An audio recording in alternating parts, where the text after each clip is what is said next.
So, George, one of the biggest TV releases of the week, if not the month, if not the year, was the prequel / reboot of Game of Thrones, House of the Dragon. We both watched the first episode this week. I want to say that communally, the audience and the internet are still a little bit scarred. Yes. I would say that the wound is not yet healed over.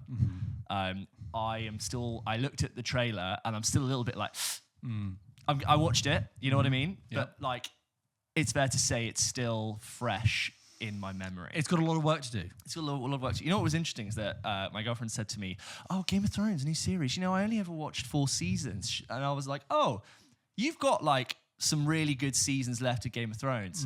And it's actually almost worth you watching it through to see the biggest show ever like really flop landing. Fall on its face. It's actually something quite interesting about how it like didn't land from such a height. Here comes the big plane. Here comes the, oh my God, the landing gear's broken. It's like actually worth as a conversation piece for you to just experience that for yourself. And you now know that it's such disappointment. But anyway, this is different. This is House of the Dragon. And it's set something like 200-300 years before the events of... It's set 172 years before. 172 years before. As the opening text to say, James. Thank you very much, George. Set 172 years before the events of Game of Thrones. It does quite a good job to sort of put in context. This is before the fall of the Mad King or the start of the Baratheon rule of the... And what we have is the Targaryen reign on the throne. And it sort of presents you this very opulent, very overindulgent rule of the Targaryens. And I'm going to assume there's somewhat of a base level knowledge of Game of Thrones here. I'll do my best to sort of catch you up. But the Targaryens are this royal bloodline who are dragon riders. And there's this famous saying, I think it's in the books, we might have been sent in the episode, which is every time a Targaryen is born, the gods flip a coin. And it means that some of them are just completely mad and some of them are sort of quite noble. And there's this constant history which is foretold in the Game of Thrones series about the madness of the Targaryens and the Mad King and the reign of what was before and the chaos. And it was something like however many hundreds of years of Targaryen rule before like Robert's Rebellion and all of that to do with Tywin Lannister. But this takes place about 172 years before. And the Targaryens are distinguished with these like blonde, elf-like blonde hair. And their relationship with the dragons is like this power they've unleashed, but they can't almost control. It's like this nuclear option they have. Yeah, and so you've got this character called Viserys Targaryen, who is currently on the throne, played by Paddy Considine. And already in the first sort of episode, you see these different factions forming within the Targaryen house, and he is desperate to for his wife to give birth to a son for obvious, like, you know, classic medieval reasons. He needs a son to succeed the throne. He does have a daughter called Rhaenyra, who it could very much be in line for the throne, but I think like tradition dictates that a woman would never sort of succeed the Iron Throne. And the Iron Throne is like the famous throne made from thousands of swords that sort of actually cuts you as you sit on it. The world's most uncomfortable chair. It looks awful. Yeah. And on the other hand, you've got Viserys' brother Daemon, played by Matt Smith. And Matt Smith is doing what we know Matt Smith is so good at doing, sort of royal, slightly posh, brooding. And he is sort of this garish uncle brother figure, kind of like a Scar in The Lion King, who is sort of sidelined, given his own little militia group of the City Watch. Yeah. And he sort of, you get the sense that he's a little bit on the wild side, and he's been given this like separate thing to do, which shouldn't be too consequential, but they've sort of given him a job that's slightly out the way. And as already, you can tell that he is sort of playing this evil, plotting, I want to get onto the Iron Throne. And yeah, I think in terms of how much I want to say about the themes of the episode, it's very familiar Game of Thrones territory. I think like what I would say stuck out to me in terms of thematics is the role that women play in this universe. And that's always been a very strong theme in Game of Thrones. I think one of the things that stood out most over that series is the contrast of where women start in Game of Thrones series and how they end up. I think that was one of like the biggest turns of that. But George, we've had one episode. Yes. Your first impressions of this show so far? Well, it's funny because whenever we talked about it before, I've always said to you, I don't really want to watch it. You said that people have been burned from the previous series, right? And I was definitely that person. I said to you, I don't really want to jump back into bed with Game of Thrones right now. I've had that. I want to move on and, you know, flourish. Yeah. But, you know, we were doing the show and we thought we'd watch it together. And, sorry, we didn't watch it together. No. We thought we'd watch it. Look, I was actually surprised at how solid and compelling and interesting I found it, actually. What I find interesting is how much of a detox it felt and how much it reminded me of like first season Game of Thrones from the original series, right? And then it's back to people whispering in corridors, people plotting, people in rooms having meetings, with the occasional glimmer of something bigger. Yes, we have dragons in this flying, but actually, what I really liked about the opening episode is that you have the initial prologue, and then you have the title sequence, and then it begins with the Rhaenyra flying into King's Landing on the back of the dragon. And what's clever is that the shots of her flying into King's Landing echo and mirror exactly the shots of Daenerys flying through King's Landing at the end of the last series. I am going to talk about in spoilers about the ending of the previous series. You've had 3 years, guys. And so, her flying past King's Landing, her flying over the city from a street side point of view, all of those shots are almost mirrored to when Daenerys destroys King's Landing. And it's almost like, come back now. Everything's built back to everything's back to normal. Come on, come back to the fray. I found it quite confident in its storytelling. Like, I really felt that it was really knew what it wanted to say and took the right time to do it.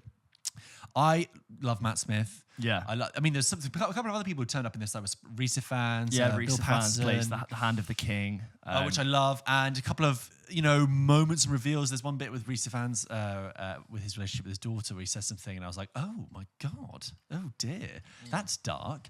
So I was actually surprised at how much I was engaged with it. Yeah. Yeah. What about you? It's more Game of Thrones. Okay. It's more Game of Thrones. I think I had a good time with the episode and I enjoyed it. I found it a pretty difficult watch for plot reasons we will maybe go into later.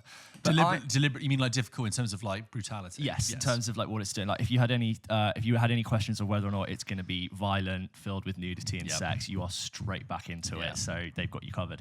I think that what made me, I thought about two things when I watched this episode. One, it reminded me of how good and the potential, how good Game of Thrones is at its peak and what it can be. Yes. I was like, what you just said about all the whispering in corridors. I'm like, yeah, this is exactly what you want. You want a Game of Thrones. Yes. But it also kind of made me think that this is just one episode. And I think really evaluating whether or not a series or a whole show of Game of Thrones is successful lies in many different episodes and many seasons overlapping and interweaving over time. That to me is what would demonstrate whether or not this is a good show. To watch one episode and be like, oh my God, we're back, it's incredible. It's like, do I think they've laid some really good foundations for a good Game of Thrones show? Yes. Yeah, but that was just one episode. Sure, it's more Game of Thrones. I think they have laid some solid foundations. I don't want them to think beyond this series, really. I would almost be happy if they said this is a limited series. Oh, that would be cool. It's not, but that would be cool. I know, because they're going to milk that cow until it's absolutely dead. Yeah. I can see the foundations of where this is going to go. And I'm like, oh, I see Matt Smith over here, and Paddy Considine's over here, and you've got Rhaenyra in the middle. Risa fans. And they've established it very well, and the whole sort of jousting tournament, and brutal. For someone who, out of the two of us, who is the least keen to see it, I'm open to watching more. But, it's still got to walk a very sort of tightrope walk because it can't, skirt too quickly or move too quickly or cut corners. Otherwise people go, oh, it's just like before. Season 1 of Game of Thrones was a slow build. Yeah. Because we take for granted that we know about how the houses work and how the seasons and winters work and what place magic and dragons and the supernatural takes place in it. We kind of already know that. Yeah. So there's less for them to establish in terms of the rules of their universe. More now it's just about a character drama. Yeah, totally. I think it's which is kind of a burden off their shoulders. The first series of Game of Thrones, the original one, when I watched it, I was like, this is fine. It's only when you get to the very end of the series you go, oh, that's very interesting, cool. And it kind of launches you into the rest of it, and that might be back to this again. I quite like that. There was only this is a slight spoiler, so I'm going to talk around it. Should we do spoilers in a bit? Because there's some specific plot elements I'd like to talk about. So let's stay spoiler free for now, and then we'll give you a warning. Was there any particular standouts in the episode that you thought like worked or didn't work? I really think the acting all round was brilliant. I thought, as we've said a few times, Matt Smith is really good, and I can tell he's enjoying that role. I think like anyone would. There's some plot things which I think bother me. I think, you know what, I have an overall problem with, again, it's very early, but I think with what we're doing with the portrayal of women in Game of Thrones, and I had a problem with this in the series, and I think based on what I've seen in episode 1, I might have a problem with this in House of the Dragon, which is that the role of that women play in Game of Thrones is like central to its narrative and how it seems to subvert this like old medieval expectation of women being not kings and queens. They are to rear children and to I think I can't remember the character's name, but Viserys' wife says something like, "Our battlefield is not at war, but it is in the birthing room. Yeah, that's our battlefield." And I kind of get that. And Game of Thrones, the series, went on to tell a very great long story about how a woman can go on and be as powerful and as dominant as any man has, and actually what usually holds women back becomes their strength and allows them to do incredible things. And I think that's amazing to be able to tell that story and use like patriarchal elements of our own history, and you mirror that in a show which is a fantasy. I do, however, have a problem with the fact that you are also objectifying women to an enormous extent at the same time as trying to make this grander point about what role women play. Yeah. I understand why they do that, because that's where they get bums on seats. But there are several scenes in this episode which just happen to take place in an orgy in a brothel. They don't need to, but I feel like you are indulging in like perving at the female form. Well, yes. And I know you could loosely link that like we are setting up the fact that this is the role that women play, and you had like this dichotomy, this hypocrisy of men in the brothel, and then the lack of power of what happens in when giving birth. But I do kind of feel like we are just treading very familiar, even old-fashioned 2010s territory when it comes to what we are indulging in portraying women and what also story we're trying to tell. Well, funny because I see your point, and I do agree, but I actually did find it more restrained than what we saw 10 years ago with the beginning Game of Thrones, right? So I agree. There is female nudity in it, and there is scenes in the broth and stuff. But even with both its violence and its nudity, it features very quickly and like in quick cuts. I never got a sense, not that it's for me to say, but when I watched House of the Dragon first episode, I was like, fucking hell, look at the male gaze in this. Look at the real leering sensibility. I did feel that. I got it more in the previous series, but in this one, but then maybe I've been so desensitized by loads of Game of Thrones that I'm just so used to it now. But your point absolutely stands. It's right that it's an uncomfortable relationship. Don't get me wrong, I have no problem with using nudity and sex as a tool for storytelling. It's a key part. Sure, you don't. Of course I don't. It's a key part of human behavior, but like it should serve specific. It should specifically serve the plot. If nudity is related to your story, like let that be a part of it. Or if sex and intimacy is what happens to characters, like let that serve the plot rather than just like we're going to have a conversation in a brothel with boobs everywhere. But it's kind of like you undermine what you're trying to do, because at the end of the episode, there's this really interesting take. I don't want to go into spoilers, but there's this really interesting switch of what something could happen, which is like, oh, I see, we're subverting the usual narrative of where power lies. That's what's cool about Game of Thrones.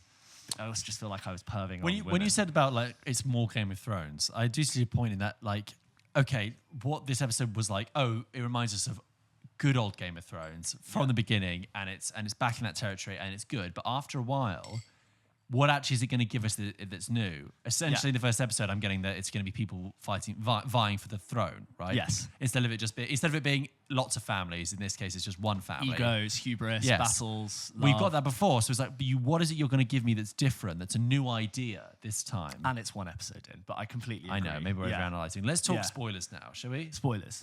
So, I mentioned earlier there was a moment which I found particularly difficult to watch. Which again, more Game of Thrones. Game of Thrones has given us plenty of scenes which are hard to watch, but that was the birthing scene, or the sort of the medieval C-section of Viserys' wife, which was just really difficult. And there was really this horrible, very obvious contrast between that quote that she said, "Well, our battlefield is not a war; it is in the bed sheets." Between the jousting battle that was happening with Daemon and all the knights, and the battle that was going on there. And Paddy Considine's character essentially makes a decision to choose the baby's life over his wife's life. The maester, the sort of chief doctor, tells him, look, you have a choice. What we can do is, if the baby's not coming out, we can do a C-section and we can get the baby out, but at the cost of the mother, because we can't stop the bleeding. And he makes that choice because he's had something like one daughter and like 5 stillbirths or cot deaths. And it's just a really hard watch, and it's a very clear point they're trying to make, that he essentially murders his wife for a child. But of course that child then doesn't survive either. Yeah. And it's just a really hard watch for your first episode back. Yeah. And like when you watch it, you are totally, obviously, like, it makes you see Paddy Considine's character in a whole different light. Yeah. But then it's like, oh, is this Who's just a favourable character all round? Really? yes, but now he seemed to be kind of flawed and also Yeah. shaken by this experience. And you're like, oh, is that going to be? Has this death just happened narratively just to substantiate your character? But Yeah. no, it is. I bet that's going to come into it more. It was very brutal, very uncomfortable. The bit I said was. Which they didn't linger on, which I thought which is interesting, was with Rhys Ifans' daughter. Remember when he's just like, "Oh, you need to go see the king because he's unhappy, and you should wear one of your mum's dresses." And Yeah. it was like, oh god, Really quite. Yeah. I loved the bit where Paddy Considine was at the end sat on the big throne, and I like the idea that it cuts him. Yes. But he had a very pointy sword. I remember looking at his sword. I was like, that sword is really pointy. Someone needs to just sand that whole seat down and just buff it out. And the throne is different to how we've seen it. There's more swords. It's more melted. Easily a few hundred more swords either side. It's like in the 172 years before, people have just lifted them. People have gone, you know what? Let's clear these other way because people keep tripping and like impaling themselves. I've lost my sword. Do you know what? Just take one from the throne. Really? They won't notice. There's millions of them. But I saw a concept art for what George R.R. Martin originally conceived as the Iron Throne, and it had way more swords on it. So they probably were like, "Yeah, let's just get more swords." There. Yeah, and maybe throughout the series, like those swords will fall away and people will take them. But I you know what scene I really liked? I really liked when Damon, in his free time, would sit on the Iron Throne when no one was watching. And I don't know the character's name. He's played by Graham McTavish. Walks in and he says, "Good God." Because he just sees the sight of Damon. God's be good. God's be good. Yeah. He sees the sight of Damon sitting on the throne and like the arrogance of someone just like when no one's watching to just practice sitting and ruling. And also this relationship between him and Rhaenyra, who seem to be actually on different sides of this sort of widening chasm between the family, and might actually be very much opponents, but have this actually quite private relationship where they actually get on. They speak in their Targaryen language, I don't know what it's called, together, and they... Well, what is the language? I don't know. Illyrian? Valyrian. Valyrian? In the city of 1,000 planets. Yes, with Dane DeHaan.